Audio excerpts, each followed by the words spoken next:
Hi everyone, and welcome to House of Vining. I'm Ivy, and this video is to explain all the ins and outs of laying out and cutting a sewing pattern from fabric. I'll be discussing how to read and interpret the pattern information as it pertains to cutting, fabric preparation techniques, how to ensure that all of your pieces are correctly on grain with the fabric, as well as a few different marking techniques that will leave you and your project fully prepared and ready to start sewing. If you haven't already, I invite you to also check out my other video on fabric grains, as it kind of serves as a prelude to all of this upcoming information. For starters, when you receive a new sewing pattern and you're ready to begin, the first thing that you'll want to do is simply cut out all of the pieces from the paper. You'll want to cut them out exactly on the outer lines of the piece with precision. It may be tempting to want to cut loosely around the paper first and then say, oh, well, I'll lay it on my fabric and cut it accurately on the line then, but there's a couple reasons you shouldn't do that. First off is it's just simply not as accurate, because I find that a lot of the time if you cut paper and fabric together, the paper may sort of shift and bubble at an uneven rate compared to the fabric, and that will give you an inaccurate cut. Additionally, you want to avoid using fabric shears on paper as much as possible. So it's always better if your paper is fully cut out first, so that your fabric shears are only cutting fabric, which will keep them from getting dull in the long run. After all of your pattern pieces have been cut from the paper, I find it's really helpful to organize your pattern pieces based on the fabric category that they belong to. Now, when I say fabric category, I'm not talking about fabric type or fiber content, so this has nothing to do with whether you're using cotton twill or silk charmeuse. The fabric category has to do with the role that the fabric plays in the finished garment. So I'm going to explain the 4 most common fabric categories that you'll encounter by using a jacket as an example. So let's say I'm making a blazer, and I want the outside of that blazer to be made out of black twill fabric. We would call that black twill the self fabric in the garment. Self is the term that we use to define the primary fashion fabric that makes up the exterior of the garment.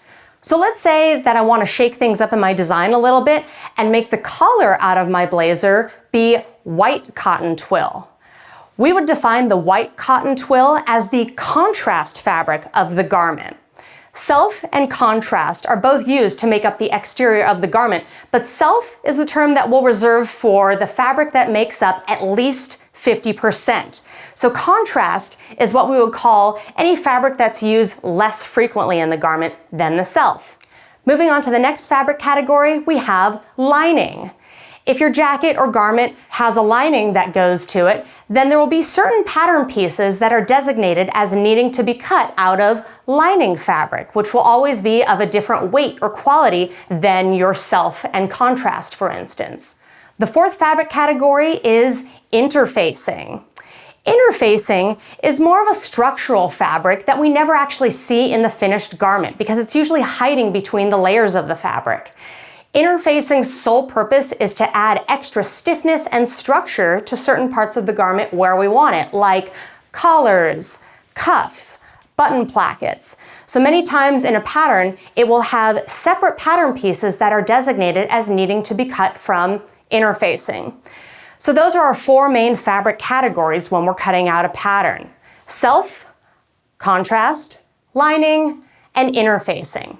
Most home sewing patterns are printed in one ink color only, but when you purchase a House of Vining pattern, you'll see that they have the pattern info color-coded according to the industry standard guidelines that are taught in fashion schools and used throughout the industry. As you look at the pattern information, you'll see that it'll have a different color for that writing depending on the fabric category.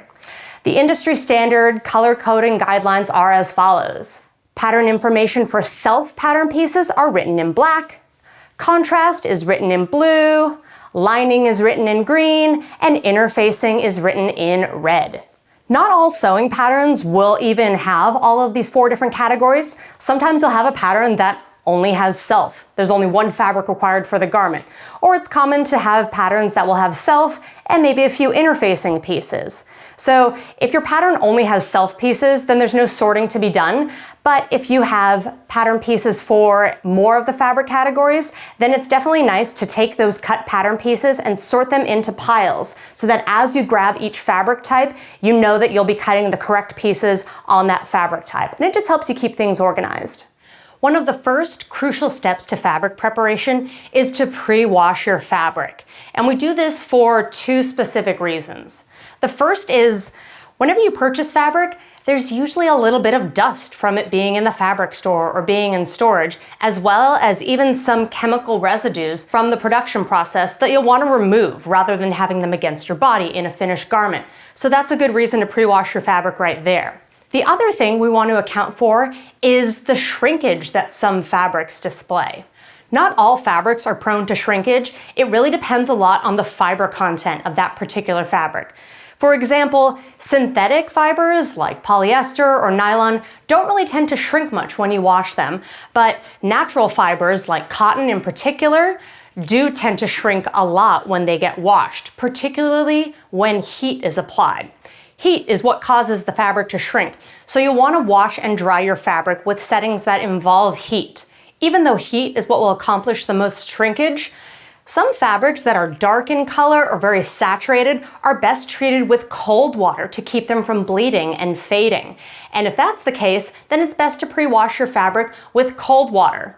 Granted, the only problem with this is you don't accomplish the shrinkage, so you would have to keep that in mind and always wash that completed garment on a cold setting if you don't want it to end up shrinking after the fact.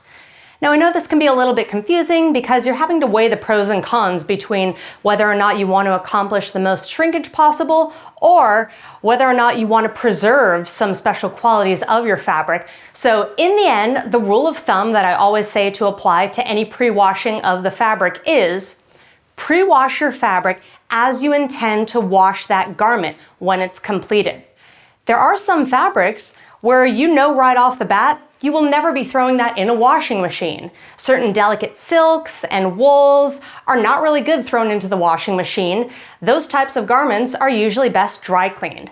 So if that's the case, what you would want to do before you cut and sew is simply take your piece of fabric to the dry cleaner and have it dry cleaned before you use it to make that garment.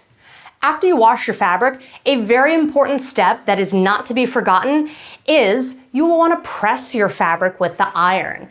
You want your fabric to be as smooth as possible and free and clear of any extra folds or creases because those will all affect the accuracy of your cutting. So make sure you really iron your fabric out nicely before continuing with the cutting process.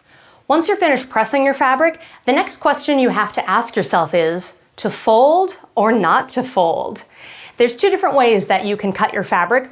One is with the cutting laid out as a single layer and not folded at all. And the other method is to have your fabric folded so that you will automatically be creating doubles of all pieces that require it. And there's pros and cons to either method, so the choice is up to you. When fabric is cut in the production process, it is never folded. It is always laid out as many single layers stacked up. There's never any pieces being placed on the fold, and this is simply because it produces far less fabric waste to cut on a single layer. The disadvantage to doing this is it takes more time. If you're cutting your fabric single layer, then any piece that you need two of, you have to cut that piece twice. So thus it takes a lot longer than having your fabric folded where you automatically end up with two copies of each one when you cut.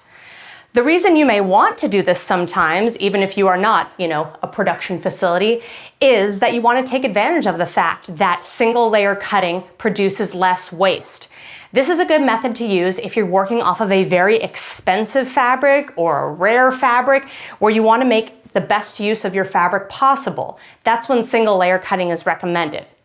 Folded cutting, where the fabric is double layer, is always faster. So many home sewers choose to take the folded route for proceeding with the cutting of their fabric. I'm going to proceed by showing you how to correctly fold your fabric if that's the approach you want to take, but along the way, throughout the rest of the video, I'll still bring up a couple nuances of cutting on single layer for when that applies.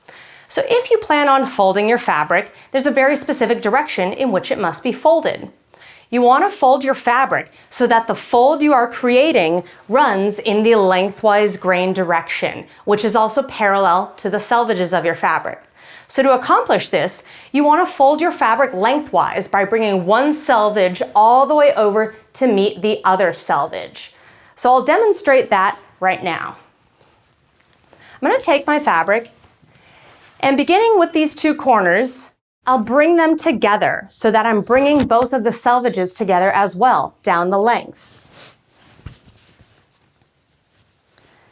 So just keep aligning the selvages, working your way down.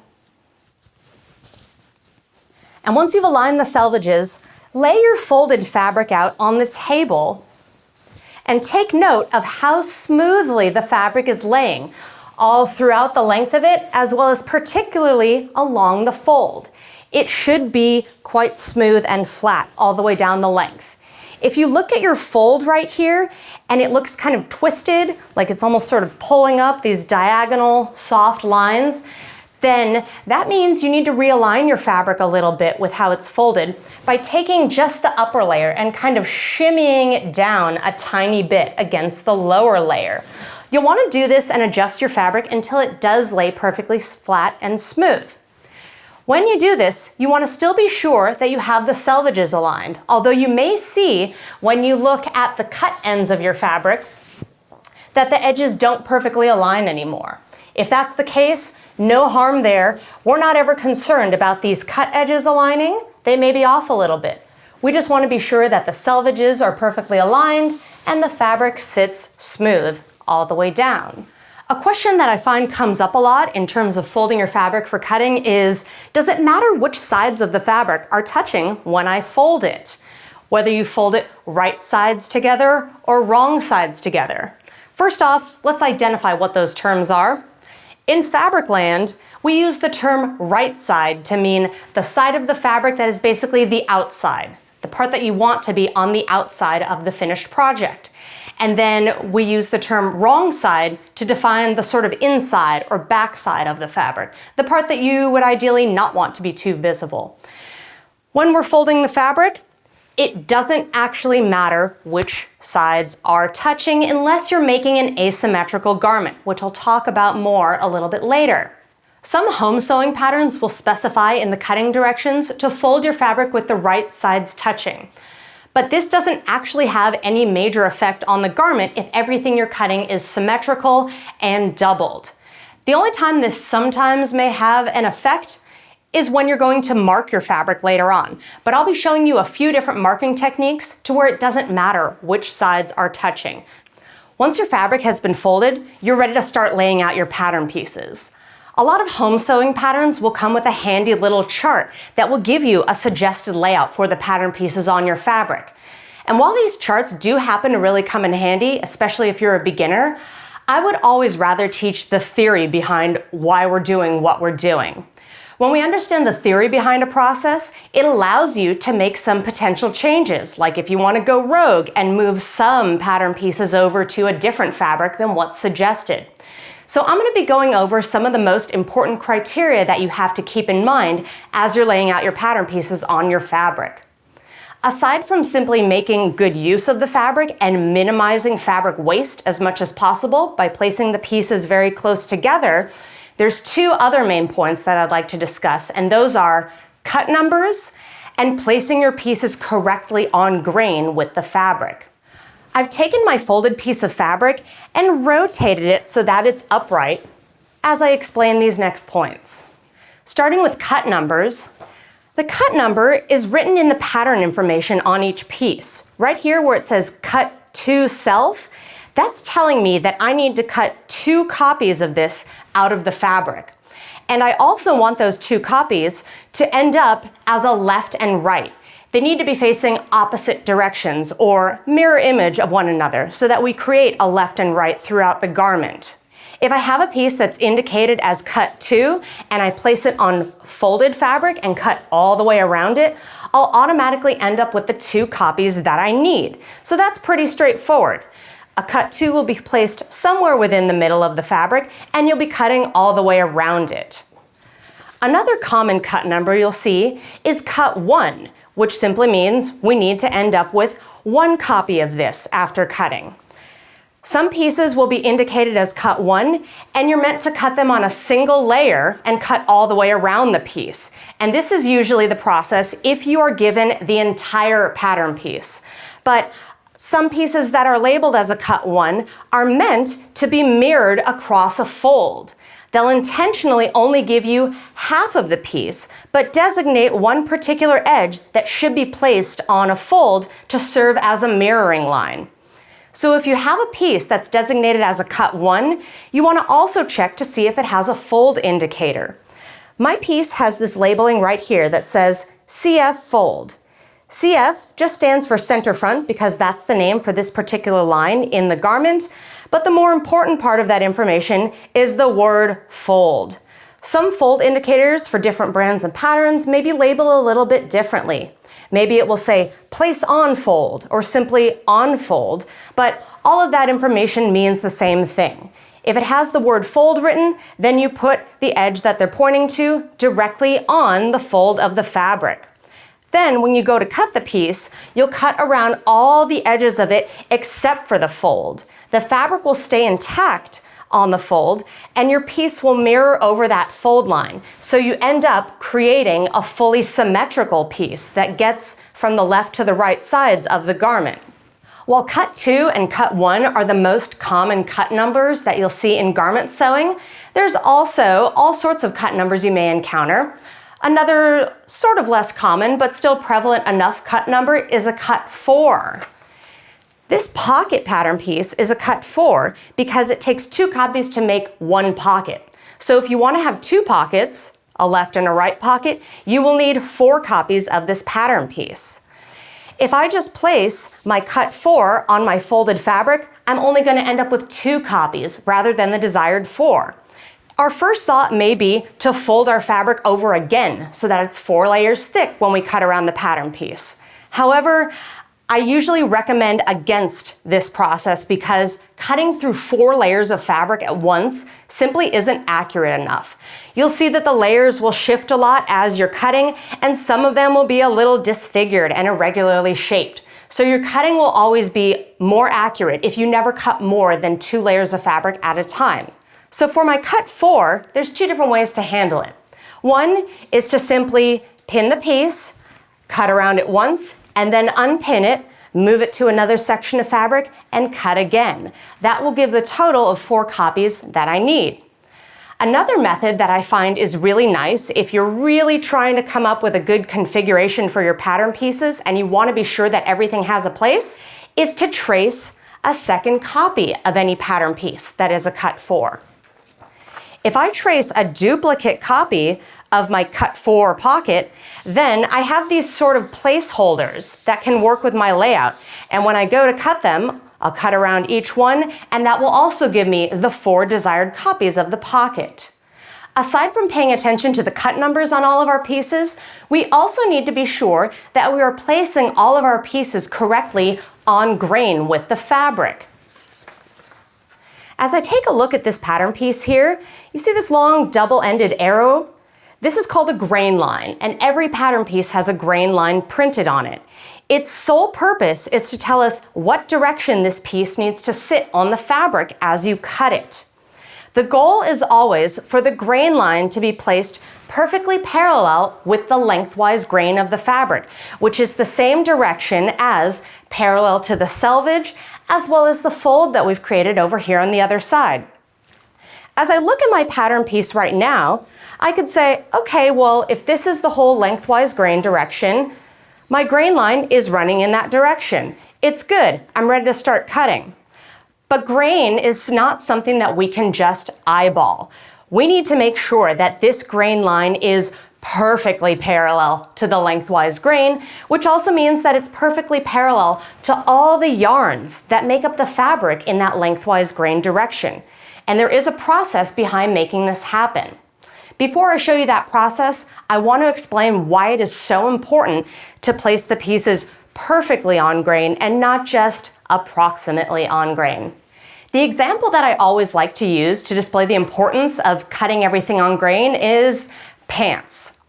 Who out there has ever had that one pair of pants where one leg is always rotating towards the center? There's that one twisty leg that you spend all day trying to untwist and correct in your garment as you're wearing it. That is a grain problem, and it's basically a money-saving maneuver that happens in the production process. What happened is, as the pattern pieces for the pants were laid out on the fabric, one of the pattern pieces for the leg was intentionally placed a little bit off grain. And this was done so that that pattern piece could squeeze in closer to the others, because that saves fabric and thus saves the clothing company money in the long run. Clothing brands that sell at a higher price point will usually have the luxury of saying, you know what, we can use as much fabric as it takes to make sure that everything is perfectly on grain, and that's why sometimes more expensive clothing does tend to hang better on the body. So at the end of the day, when you're the one cutting and sewing your garment, you have ultimate control over this step. So that's why you want to be sure that you place all your pieces perfectly on grain so that you have a well-hanging garment in the end. Now that you understand the importance of placing all of your pieces on grain, let's see the process behind making that happen. Here's my side front bodice pattern piece that we took a look at earlier. Before I place it perfectly on grain, there are a few other things that we need to take into account with positioning the pieces. This is my cut edge that runs across the width of the fabric. I want to be sure that I avoid the cut edge by a little bit, particularly if I was left with any fraying from the pre-washing process. And I also want to pull back the upper layer if I'm cutting on folded fabric, and make sure that the second layer is also going to be included in my cutting, because sometimes that cut edge could be a little offset and the underlayer may sit a little further down. I also want to take a look at where my selvage is and make sure that my pieces avoid the selvage as well. The selvage is always a slightly different weave than the rest of the fabric. It's usually made to be a little bit more tightly or loosely woven than the dominant portion of the fabric. And if I include that in any of my pattern cutting, I may end up with problems in the garment later on. Once that garment gets washed, the portion that includes the selvage may sort of seize up, and you may get puckering in some portions of the garment. So it's always best to avoid the selvage in any of your cutting. And therefore, I usually recommend staying about an inch inward from the finished selvage edge as you place all of your pieces. So I would say right about here is a good starting position for my pattern piece. I can see that my grain line is loosely in my lengthwise grain direction, but now we're about to make sure that it is perfectly parallel with the lengthwise grain. So step one for this process is take a pin and pin through the grain line at one end of it. I want to pin through my pattern and all layers of my fabric. I brought the pin down and all the way up through everything, so it's anchored in place. Next, I'm going to take my ruler and use it to measure the distance from the grain line to the edge of the fabric. And I'm measuring at the end of the grain line that I pinned. When I say the edge of the fabric, that can either be towards the selvage because my piece is closer to it in this case, or if you have a piece off to the other side of the fabric, you can measure toward the fold as well, and that works just the same.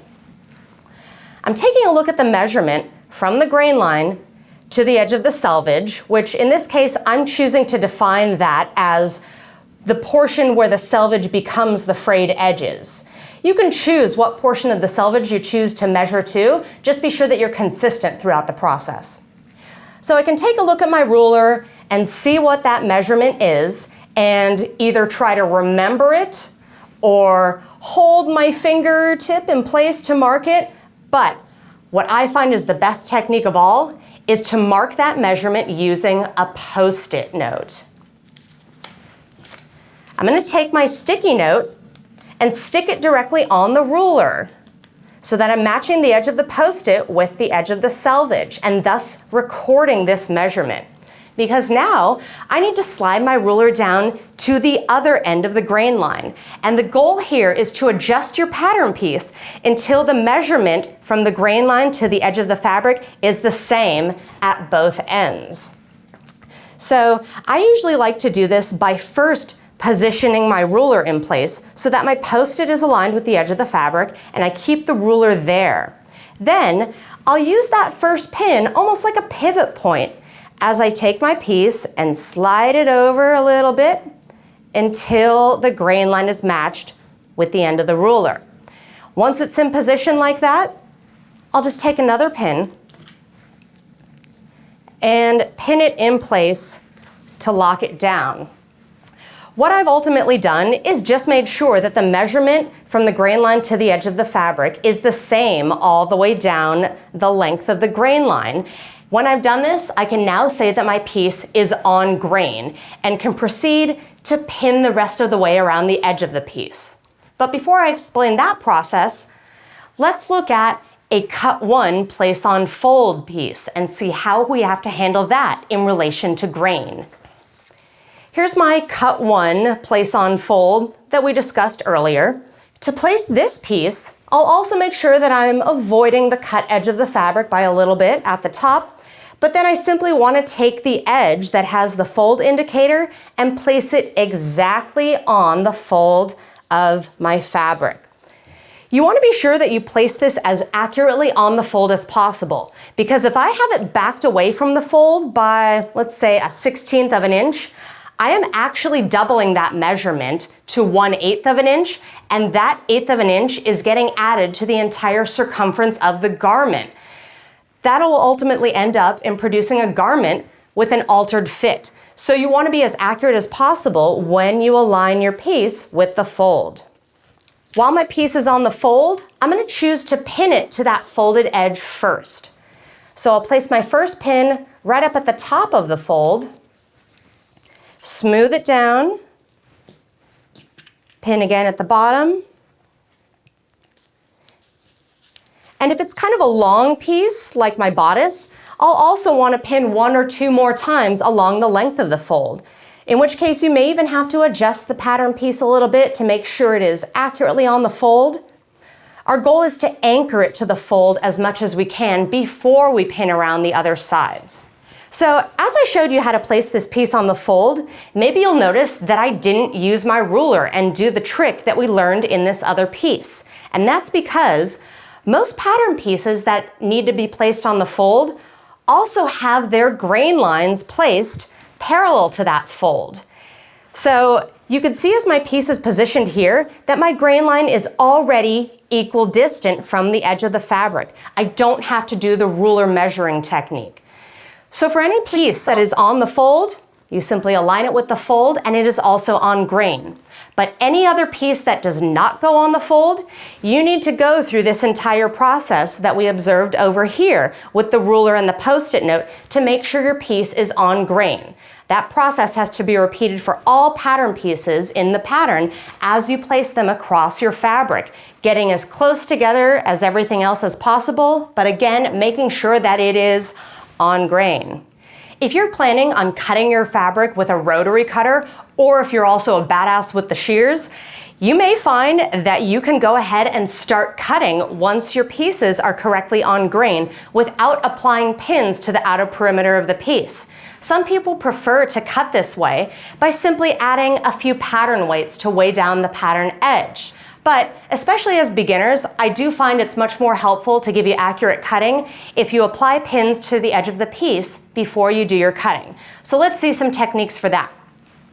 Taking a look at my side front bodice again, I'm going to start by applying some pins to any of the corners of the piece. So I want to be sure that I'm pinning down and up through all layers of the fabric and the paper, as well as being sure that all of my pins are fully scooted inside the perimeter of the piece. You don't want to have a portion of your pin hanging over the edge because that's just going to get in the way when you go to cut. So I'll continue pinning at all of my corners.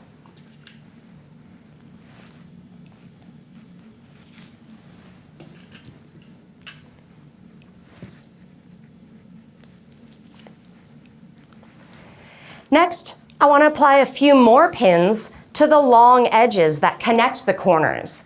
So as I take a look at this long pattern edge right here between this corner and this corner, I don't want to take my pins and just start working them from one end down to the other, because I may find that my paper will sort of scoot and not sit evenly with the fabric. So the best way to keep everything evenly distributed is to look at the edge that you're wanting to pin and apply your first pin to the middle. Just eyeball the middle of the area between the two corners and pin there next. As far as how far apart your pins should be, I usually recommend spacing them out every 4 to 6 inches. So as I look at this section right here, I probably want to have another pin. And I'll look at each remaining section that I need more pins and just keep splitting those sections in half and placing the pins in the middle. So now I look at these two and eyeball the middle. That's probably good for this side of the piece because now they're about 4 to 6 inches apart. As I look at the bottom of the piece, this is a pretty short edge and I don't think I need any more pins here. But over here on the side seam, I could use another. So I'll just eyeball the middle of that area and pin. Then along the armhole curve, I'll probably add one more pin as well.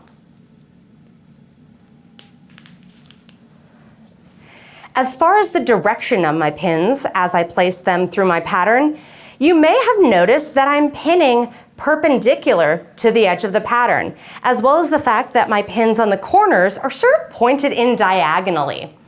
A good rule of thumb with your pin direction is to think about always pointing all of your pins inward toward the center of the pattern.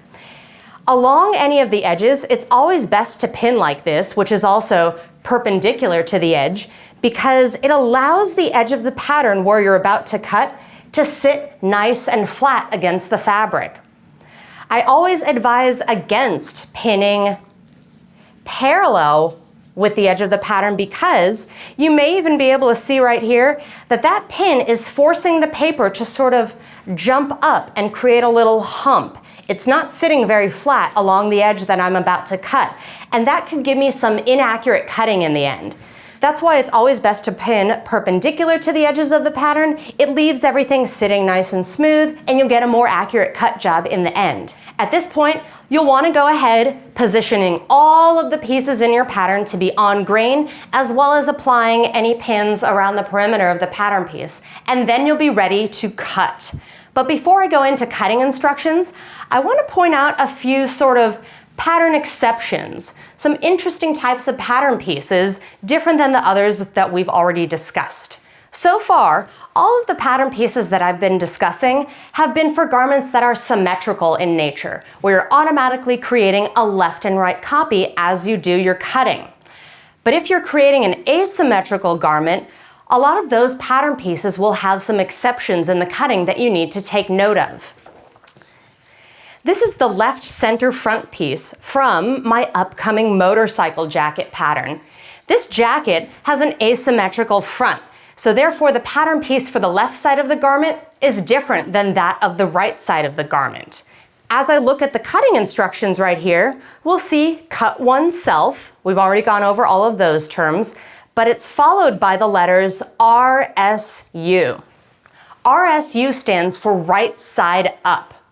When I'm cutting a pattern piece that has that RSU indicator on it, it means that I need to cut it from my fabric with both the fabric and the pattern piece having their right sides facing up. We already know that right side in fabric terminology simply means the outside of the fabric. In a pattern piece, the right side of it that should be facing up is simply the printed side. So to cut this pattern piece, I want to have my fabric be unfolded as a single layer. And I need to be sure that both the fabric and the pattern piece have the right side facing up, or else this pattern piece will end up being cut for the incorrect side of the garment. We want it to be for the left side of the body, so I can't have anything flipped around, or else it'll end up for the right side of the body and my garment won't come together correctly. The next pattern exception that I want to go over is different ways in which a symmetrical piece will be labeled and different ways in which you can handle placing that on your fabric. This is the back yoke from the motorcycle jacket pattern that I just mentioned, and it is a fully symmetrical piece. It is noted as being a cut 1, so I only need one copy of it. If I'm given the entire pattern piece like this, then all I have to do is cut one of them on a single layer of fabric and I get what I need. But let's say, for example, you are cutting with your fabric folded and you're moving really quickly, you don't want to unfold your fabric and you can spare some to cut while your fabric is in that folded position.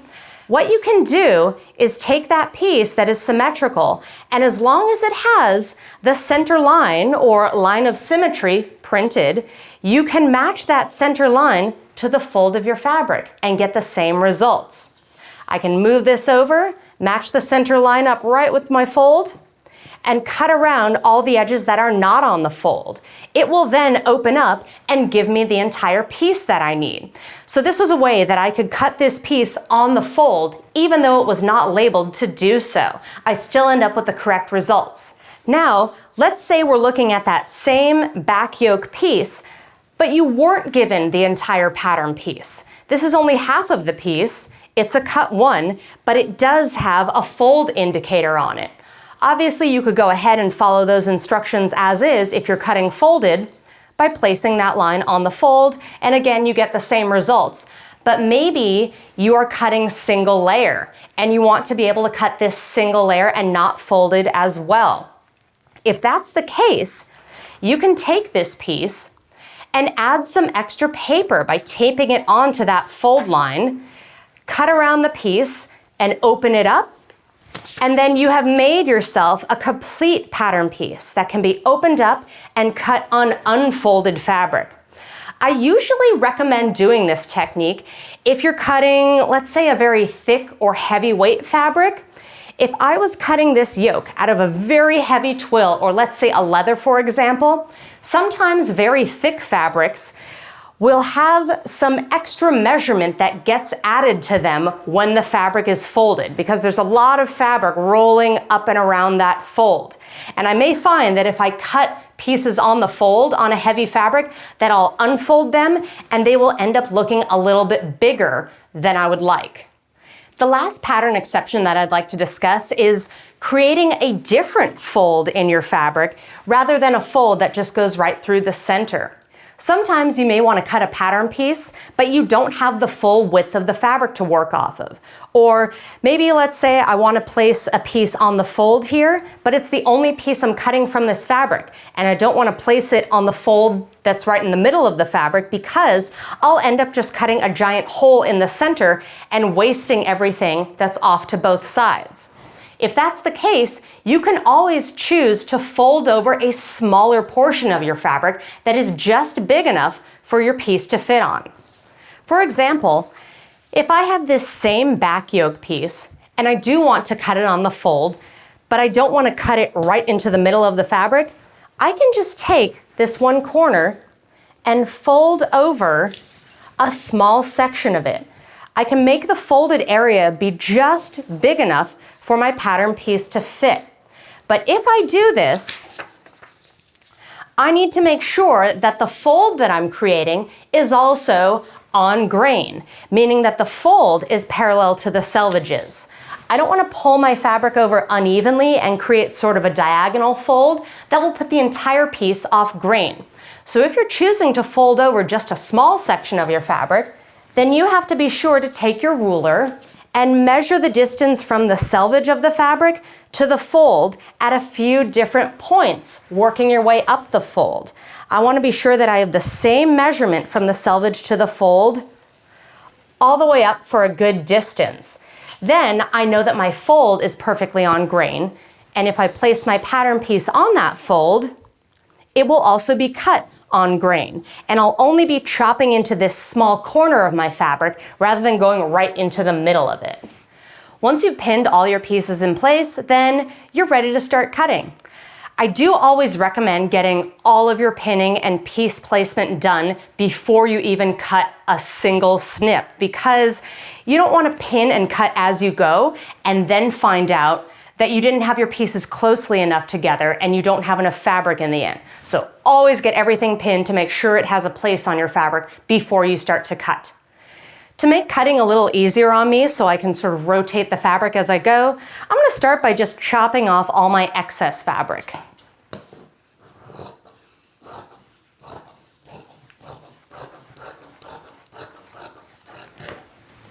If you're cutting a particularly slinky fabric, like a very slippery silk or a knit, then the best way to cut that is usually with a rotary cutter. And when you do so, you'll want to keep everything in one place and not rotate your fabric in pieces. Doing so can cause some slippage between the layers and you won't get the most accurate cut. But if you are working with a nice stable fabric, like this cotton that I have here, then I'm free to take this piece and rotate it to the best of my comfort as I cut. With your fabric shears, the number one rule that I cannot stress enough is do not ever use them to cut anything other than fabric. Doing so will cause them to become dull much more quickly than if you're only cutting on fabric. As far as cutting technique goes, I'm going to begin by cutting my side front as I explain a couple things. I'm going to come in from the edge and start to cut exactly at the edge of the pattern piece. I don't want to be leaving any excess. The line for the piece truly designates exactly where you want to cut, so we don't leave extra on purpose. When you're cutting, you want to be sure that you're keeping your shears resting on the table at all times. So no air cutting, as I call it. You don't want to be lifting your fabric and your shears up and cutting in the air. Keep everything resting on the surface of your table. When you're cutting, you want to be sure to take long, smooth strokes as often as possible, as well as being sure that you are always bringing your shears all the way forward into the previous cut before you cut again. This is what will keep you from having any jagged cut lines. So long, smooth cuts, always bring the shears all the way forward. My last main tip for cutting, and I definitely stress that this is a tip and not a rule by any means, is you want to always cut in the direction so that the paper pattern is on the same side as the hand that is holding the shears. I'm right-handed, so see how when I cut in this direction, the pattern is to the right of my right hand, as opposed to if I was going this way in the opposite direction. This puts the pattern to the left side of my right hand. And the reason this is undesirable is I just simply find that cutting in the direction other than what I specified usually results in you having extra fabric hanging over the edge everywhere.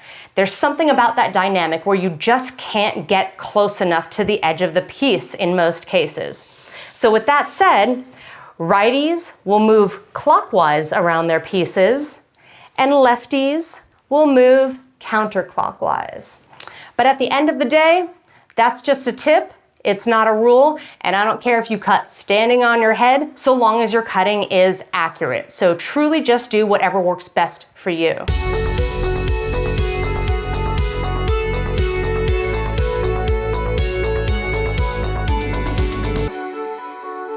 After all of your pattern pieces have been cut, you can then move on to the marking stage of the preparation process. The first main marking that I'd like to go over are notches. Notches can be labeled a few different ways on different types of patterns. On my House of Vining patterns and quite a few other brands, you'll see the notches marked as these little dashed lines that are coming in from the edge of the pattern piece. Other ways that you'll see notches marked are sometimes a little triangle shape marking on the edge of the pattern piece.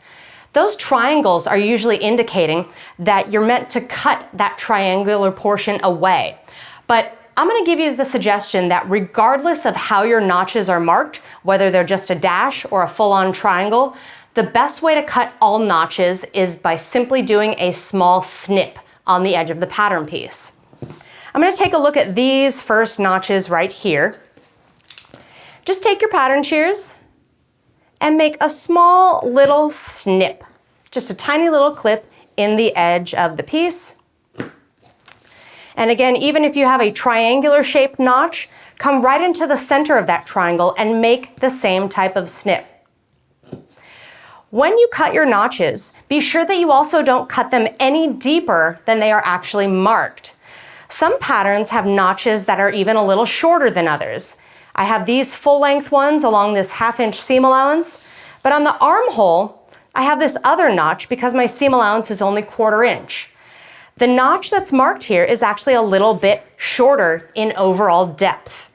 The reason for this is when you have a smaller seam allowance, the notch should also be shorter because you want to avoid cutting into your actual sewing line.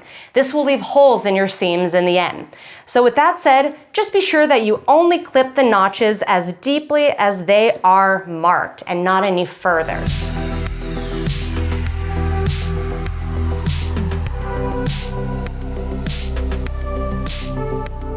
Notches are pattern markings that can only occur on the outer edge of the pattern piece.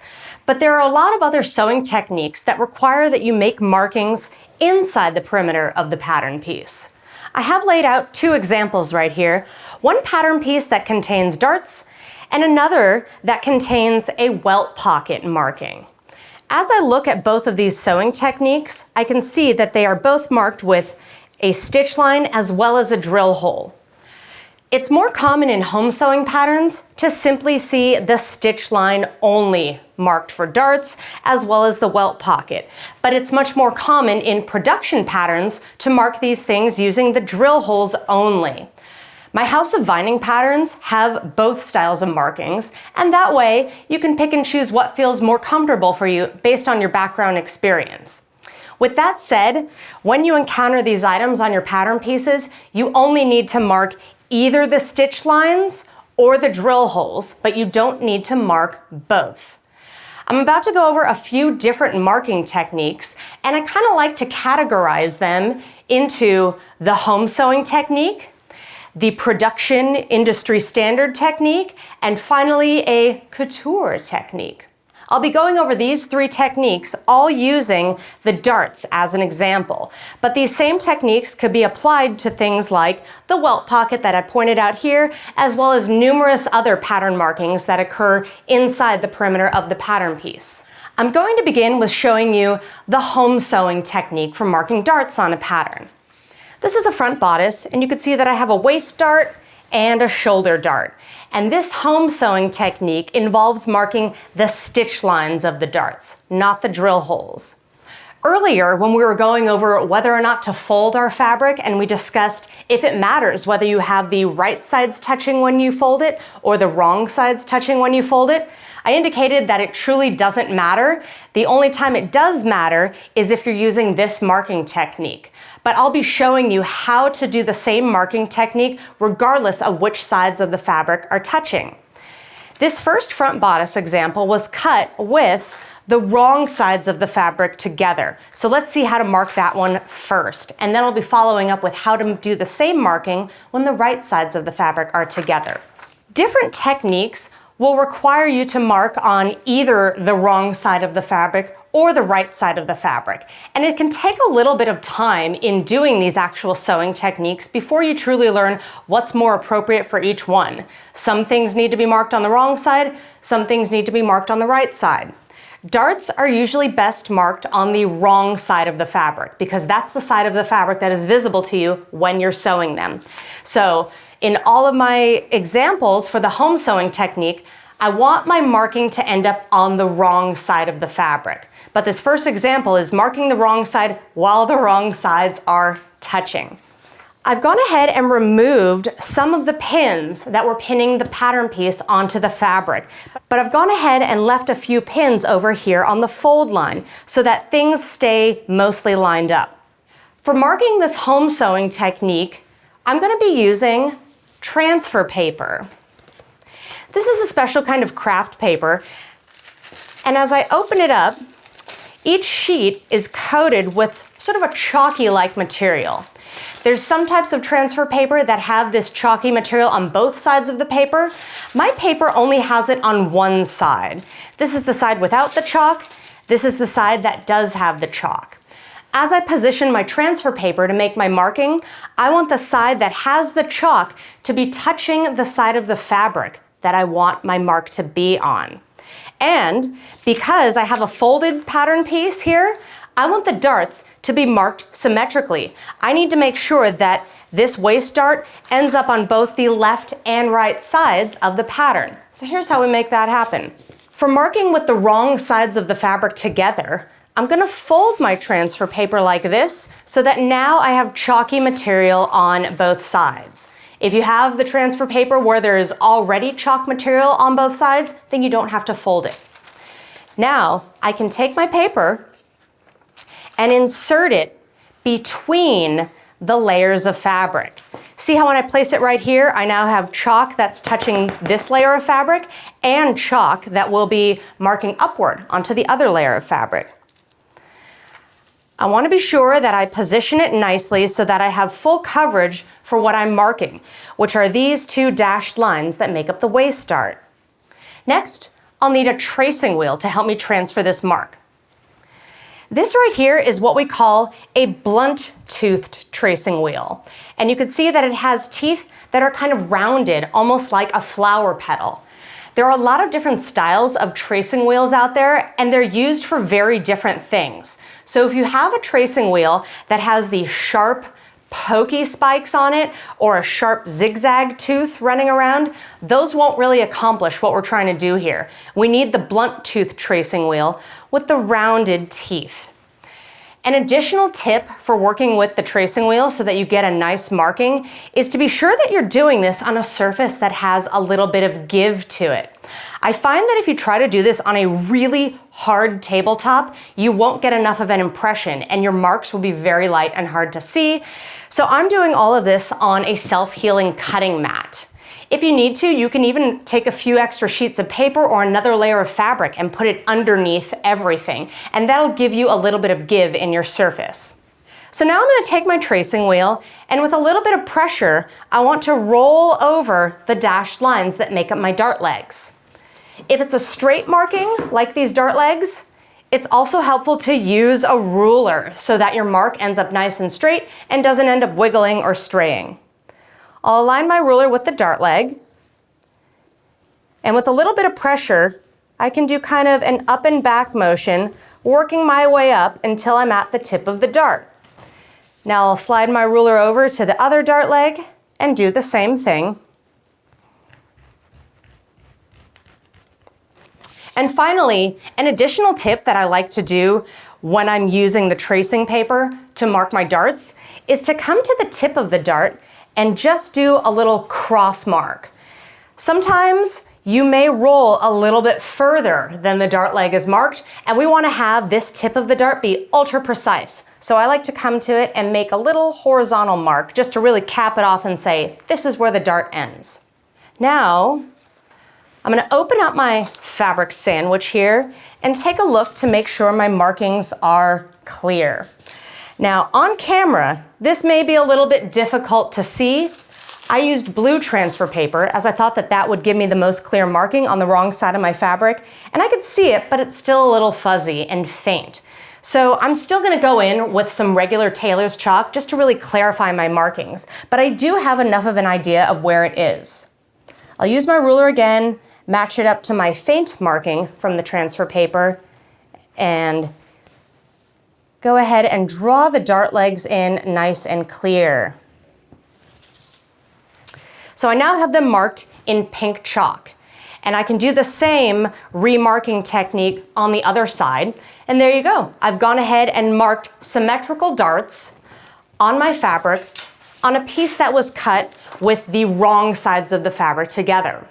There's a second dart on this pattern piece, so you would simply repeat that process to mark all darts. For my next example, I'm going to show you how to do the exact same marking, still with our home sewing transfer paper technique, on a pattern piece that was cut with the right sides of the fabric touching. So imagine that you cut it with your fabric folded opposite than my first example. There's still a way to mark it correctly no matter what. I still want my dart marking to end up on the wrong side of the fabric. I just have to position my transfer paper a little bit differently. Rather than putting the paper between the two layers of fabric, I need to wrap it around the outside so that I have the chalky material coming off onto the wrong side of the fabric on both the top as well as bottom of everything. If you have a short marking like this, then you can take your transfer paper and fold it to where it's wrapping around the edge. But I can already tell that that's not going to get far up enough for me to mark my entire dart. So I'm going to go ahead and just cut the transfer paper. No harm there. I want to cut it lengthwise, so I have two long skinny strips that are at least as long as the dart I'm trying to mark. Now I'm going to take one of the pieces and place it all the way on the bottom of everything. I want to have the chalky side touching the side of the fabric that I'm marking. So here's chalk against wrong side of fabric. That will mark the underlayer. But now for the other side of the fabric piece right here, I'm going to take my second piece and place it chalky side down. So we just kind of made a different form of sandwich, where now the transfer paper is acting like the bread, whereas in the previous example, the transfer paper was acting like the filling. Once I have this all set up, and I'm sure that I have coverage for my dart, let's give that a little scoot, I can now go ahead and mark it using the tracing wheel the same way we saw in the previous example. Just going to align my ruler to the marking, roll it forward on both of the dart legs. Do that little cross mark at the tip of the dart, just for accuracy. And now when I unfold it, it's a little faint again. It is a little tricky with some fabric color combinations along with the transfer paper, but as long as I can see it enough to mark it again with chalk, then I'm good. I can see where my marks are. So here comes my tailor's chalk again, and I'm just going to clarify those markings so that they're really visible.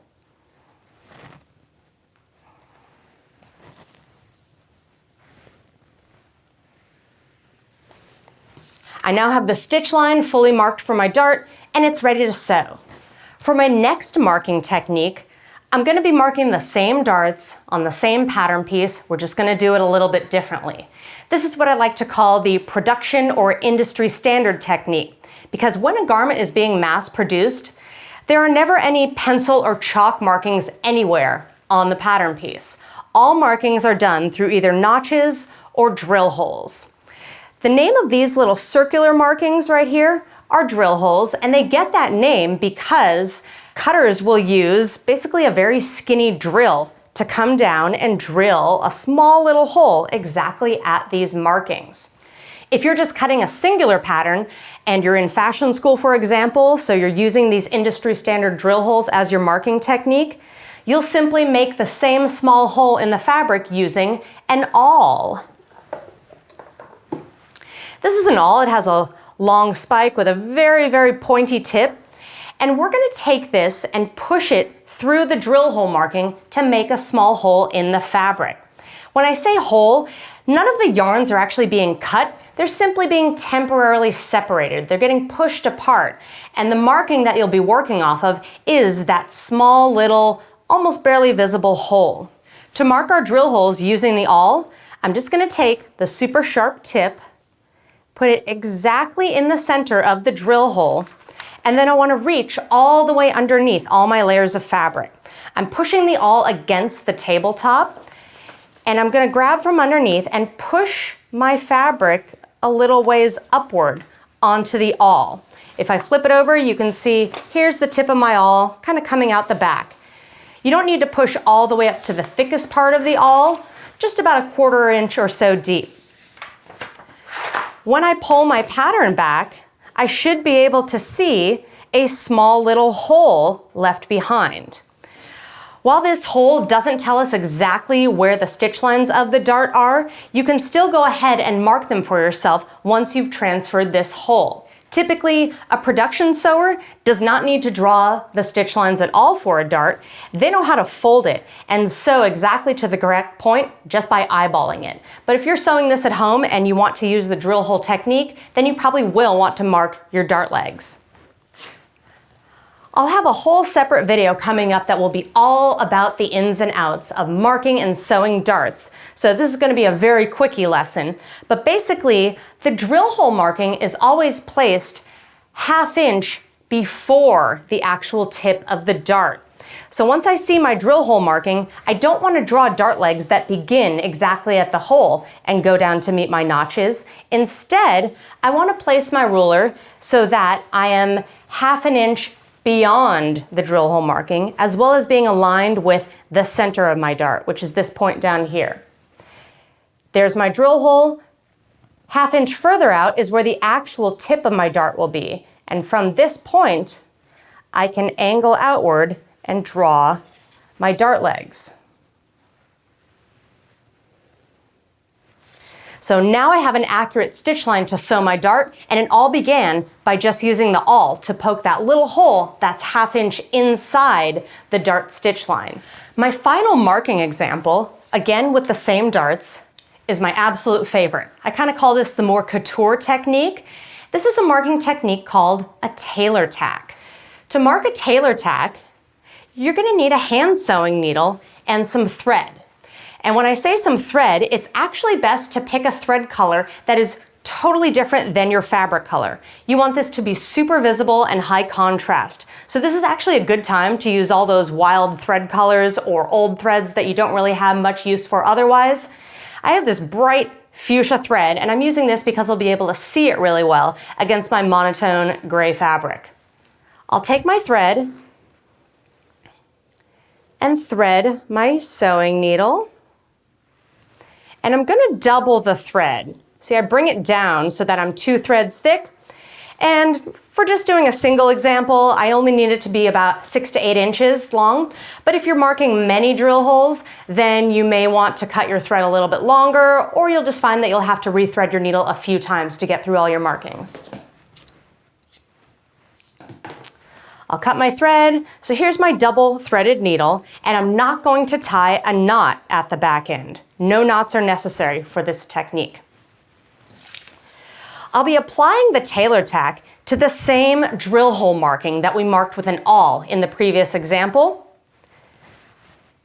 I just want to take the tip of my needle and push it through everything exactly at the drill hole marking. So I'm coming out the back side. Here's my tail of thread. I want to leave that tail to be about 2 inches long. When I'm at this point, I'm now going to remove my pattern from the equation.